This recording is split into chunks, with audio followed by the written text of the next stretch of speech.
Justin and Elliot Cadeau pretty much act like all brothers do, spending time together laughing, playing video games, and practicing sports with Dad. But inside their house in West Orange, New Jersey, things are a little different. Meet Mom Michelle, born and raised in Sweden, and Dad James, born in Haiti and raised in Brooklyn.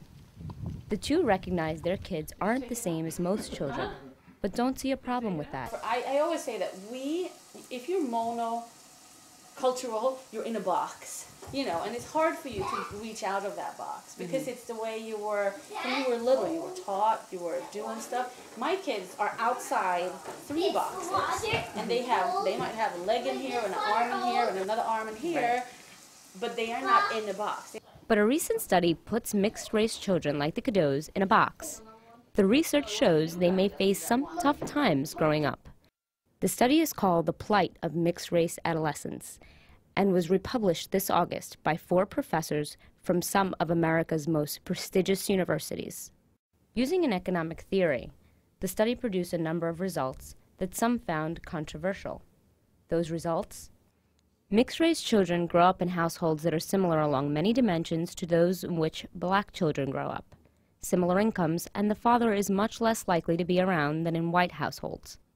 In terms of academic performance, mixed-race kids fall in between blacks and whites.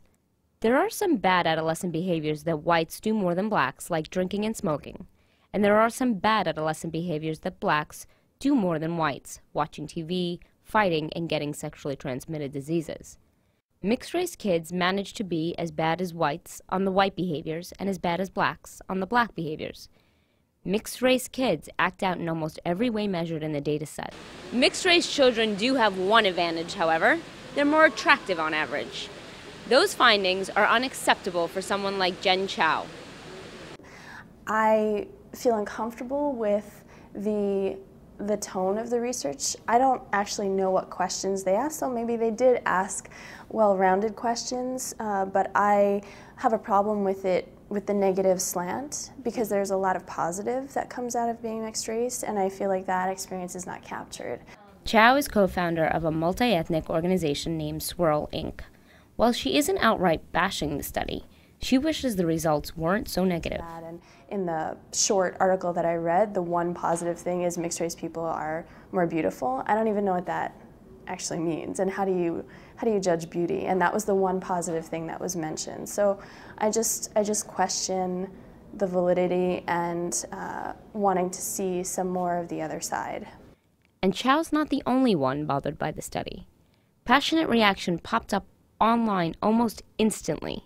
Study, biracial children cuter, less well-behaved. Freakonomics, interracial sex makes us more beautiful. Freakonomics, the plight of mixed-race children, equals depressingly bad study. Study says biracial children are more attractive and less well-behaved. But one of the authors, Stephen Levitt, doesn't understand why people are so upset. Levitt declined our request for an interview, but in a statement says, "Our objective was not to offend people, and I doubt that people who are offended actually read the paper. If they read it carefully, I suspect they would not be offended. I went to the data and reported what was there. Perhaps one reason people are offended is because the number of interracial couples has soared across the U.S. in recent decades. Statistics show that about 7% of the 59 million married couples in the United States are interracial. But that doesn't mean mixed-race marriages were always common, or accepted, or even legal. Something Michelle Cadeau isn't forgetting. Only 40 years ago, we couldn't have been married. That was against the law in some states. That's only 40 years ago. Everything changed for mixed-race couples in 1967, when Richard Loving and his wife Mildred won a landmark Supreme Court case repealing a nationwide law banning interracial marriage. The state is ignoring a very important point which we cannot overemphasize, and that is the right of Richard and Mildred Loving to wake up in the morning or to go to sleep at night knowing that the sheriff will not be knocking on their door or shining a light in their face in the privacy of their bedroom for illicit cohabitation. With their victory, the Lovings instantly became the poster couple for interracial marriage. But that was then, and this is now. What was once taboo is now more widespread, with interracial couples infiltrating several aspects of the mainstream media. It's a perfect team. Even sitcoms have embraced the once controversial issue. Long day? Yeah, I just worked a triple shift. I hear you, sister. Sister. Yeah, it's okay. My boyfriend's black. Here he is, see? Hi, Lynn. He's black?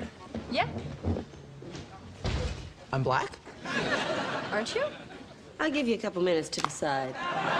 And he walked me home. It started to rain. It was like a movie. It was a perfect evening. And now you're breaking up with him. Now I'm breaking up with him. What happened? I mean, yesterday you were adding milk to your mochaccino to show me what pretty colors your kids would be. Everyday people we spoke with believe interracial dating, marriage, and children pose no problem. Well, I've never done it, but I wouldn't be against it. I don't think there's anything wrong with it. But if I were to fall in love with someone of another race, I wouldn't have a problem with it. It doesn't matter if you're black, white, green, blue, whatever you are.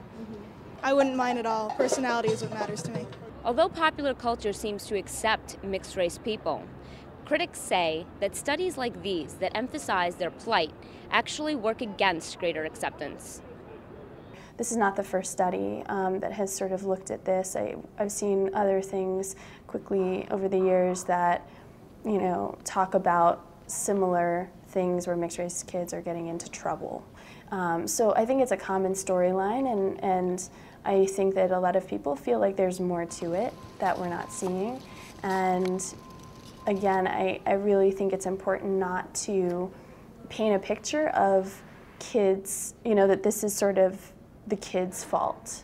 But Michelle Cadeau said she doesn't need a study to predict how her children will turn out. After all, she says, they're in good company.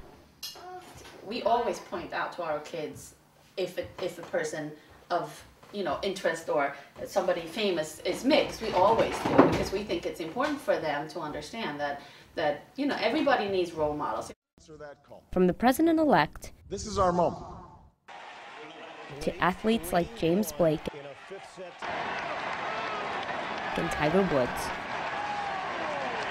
to music superstars like Mariah Carey, and reality TV champions like Jordan Sparks.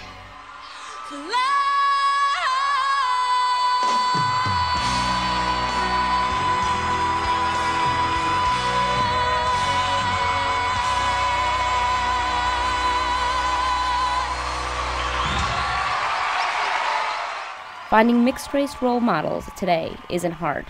That's good news for Jen Chow, who says the nation's new president will help make the topic of mixed-race people more prevalent.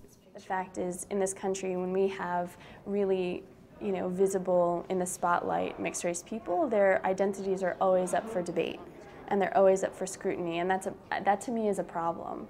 But I think because we're still not completely understanding this experience, that's what will happen. People will pick it apart, and I think that it's not always done, you know, in malicious ways. People are just trying to figure it out and make sense of it. But the fact is, it doesn't make sense to people, a lot of people. So I hope that his mere presence will continue the momentum in having this be a better understood thing, and I think he'll definitely help it. You know, he's very comfortable talking about race, and he offers information up all the time, and, you know, speaks with ease. So I think that it will improve. And although a multiracial president will help alter perceptions, Michelle Cadeau believes children like her own, who identify strongly with more than one race, will have a greater impact. It's just, that's the way I feel. That's the way the world has to go. If we had more mixed kids, I think eventually we could get, you know, have peace on earth.